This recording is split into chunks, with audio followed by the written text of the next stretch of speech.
Recently, I've taken up the responsibility at my job for the weekly collection of farebox deposits and driver forms to be sent back to our main operations facility and be put into the record for our organization and its financial records. It's a lengthy drive, takes up all of my morning across 5 rural counties where I live. I can't say it's a relaxing drive. I mean, it can be if you stay vigilant for the wildlife. But listening to audiobooks courtesy of Skeptical Waves is a nice way to have 4.5 hours go by. I've been doing this drive now for about 2 months or so, and I wanted to offer you all some of my observations based on these trips. This will have some political undertones, but I wanted to more express the things I see just not on this drive, but also my day-to-day life living in a much more rural part of the United States. This is more of personal observation than it is analysis, but I thought you all would appreciate the small part of the world I live in as I watch America roll by. I live in a much more rural part of Texas. I have more livestock for neighbors than I do people, and kids still ride their horses to high school or to the local park. I'm a ways away from the nearest town of a sizable population, a life I've grown quite accustomed to since leaving the dusty brown streets of El Paso, Texas. If anything, the move to a smaller and more rural part of the country had only hastened and hardened my drift down the rightward and religious path that I'm on. I think, if anything, makes all those awful rom-coms played during Christmas time on the Hallmark Channel all the more believable when it comes to the issue of some female protagonist moving back to a small town from the city and opting to stay with the man she had met. That's probably the best take I can really give on those movies. Yet there is something about the idyllic, the call to a time that the American zeitgeist long forgotten its dreams of growing up and moving out to make it big somewhere in the city for labor. This isn't to say that this is a recent phenomenon, but as America has increasingly urbanized, the arteries and veins of highways and freeways has only accelerated the abandon of the small town. There is certainly a distrust to outsiders, or at least the ongoing creep of land being purchased as some sort of rural nest egg by those from the Dallas-Fort Worth Metroplex area.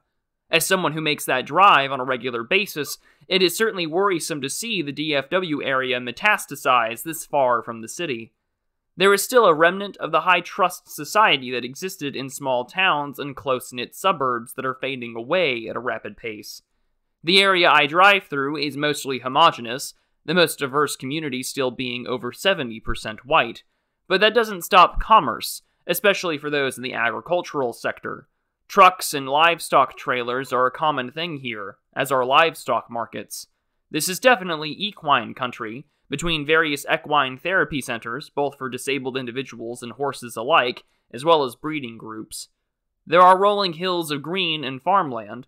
However, the jutting tendrils of modernity erect themselves from the ground as wind turbines can be seen for miles along these FM roads. In a place that can get quite windy, as tornadoes and straight-line winds happen with the season, I suppose it makes sense, but I'm no expert. America's religious heart is still well within the Bible Belt and the Heartland. It isn't surprising to see in some of these one-road towns just the sheer number of churches that are there.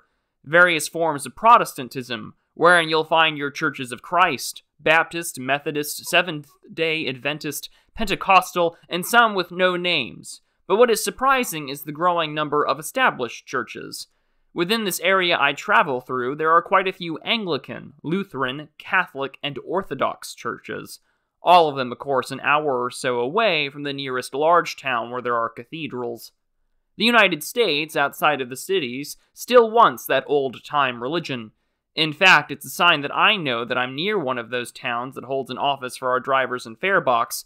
Coming over that hill and looking down below, I see the old church at the center of the town, something that's no longer found aside from these old frontier towns of the 19th century. Yet, despite religion, politics is also very much alive.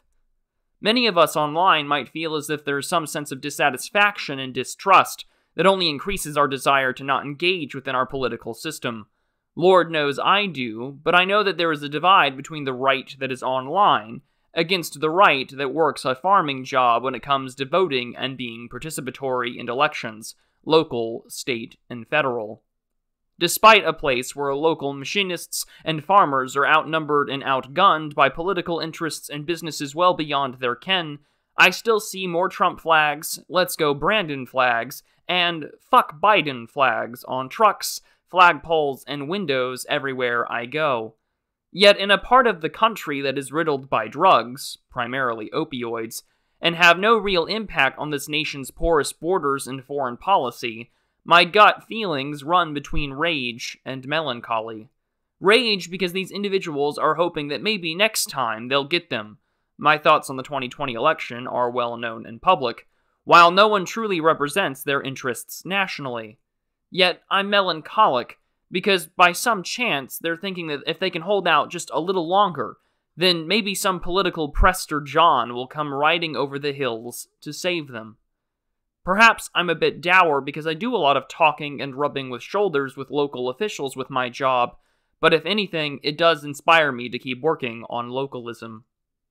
But perhaps the upside with working in all of these small towns is that the national may be expensive and nothing more. More and more attention is indeed on the local. More and more advertisements were for state legislature candidates, county judges, and city councilmen than I did see for national candidates for the Republican primary earlier this month.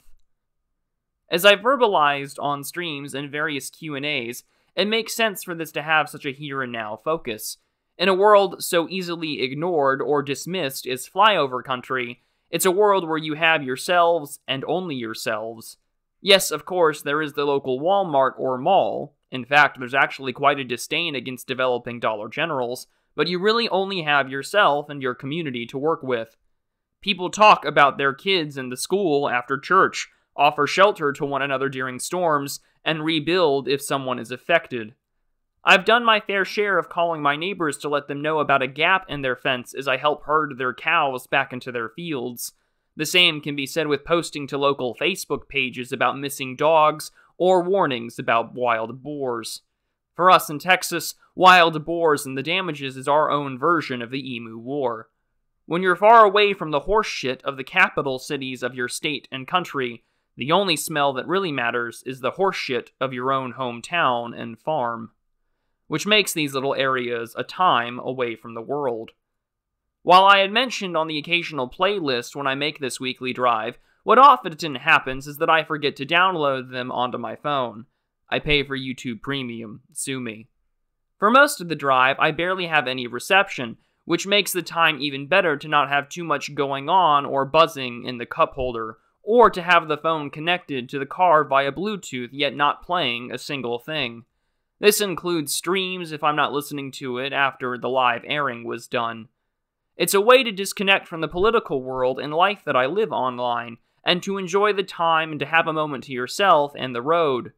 On occasion, there's a song or two that I'll play a few times over and over, either due to no reception or that youthful sense of enjoying the emotional nostalgia that comes with the song had first evoked to you when you first heard it. Part of me has wondered how much of that was infantilizing, listening to the same songs and artists you have listened to since high school.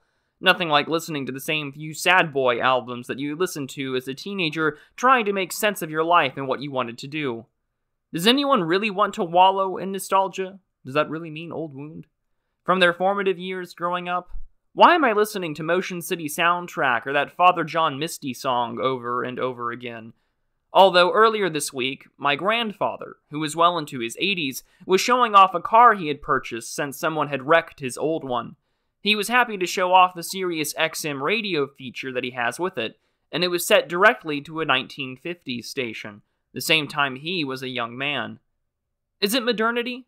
Or is it just that every man wants to long for the rush and thrill that one wants to have when coming of age, except this time with the knowledge that we have now as adults? Lord only knows I would. I think that I would have gone into something that pays more. Yet on the road, it offers a unique experience to be alone with your thoughts, your inner monologue. I've known for a while now that not everyone has one, which I find terrifying not to live life with one. What on earth goes through the mind of that kind of brain? While I've often joked or memed about the no thoughts, head empty meme, but that's usually with a picture of a frog or some other kind of animal staring off into space. Perhaps there's an explanation to this. We are only just beginning to ask how many people are in possession of that inner monologue and voice in their head. Will it continue to decline as the population rises? Pop music could be a good measure for this. With everything sounding so similar in its messaging, sounds, and rhythms, I wonder if there's a correlation to those without an internal monologue. Just keep listening to the sanctioned white noise and don't listen to anything telling you internally that something is very, very wrong. Perhaps now you can see why I don't like to veer off into non-political topics. Yet as I take this drive, it does feel like that old Red Barchetta song with the line of committing my weekly crime. I certainly do take great pleasure in being away from the office, not that I mind the job that I do or that it's particularly tasking, but it is the guilt that I'm the one getting to drive and say hello to everyone whilst calls and the weekly staff meeting takes place. I haven't done enough here to really detail the rolling fields of farmland, small local airports, rod and gun clubs, and more. Driving through these towns that were clearly once one-road towns with a still healthy and vibrant main street is a pleasure to see. Yet it always comes to an end, with the money being sent back to the main facility, bags and keys being dropped off, and the parking of the company car into the driveway in front of my office. And with a few final breaths, I head back into the monotony of the divorced, smoking, waspy women, and the one other male who is so morbidly obese you'd start to wonder how on earth he gets around on his own 2 feet. So take pleasure in what you can, and rejoice, for being far away from the office space and into the rolling fields of green and country roads are the greatest pleasure that you can have. So maybe next time, if you travel, don't fly, drive. Until then, I'll see you all next time. Be prudent, everyone.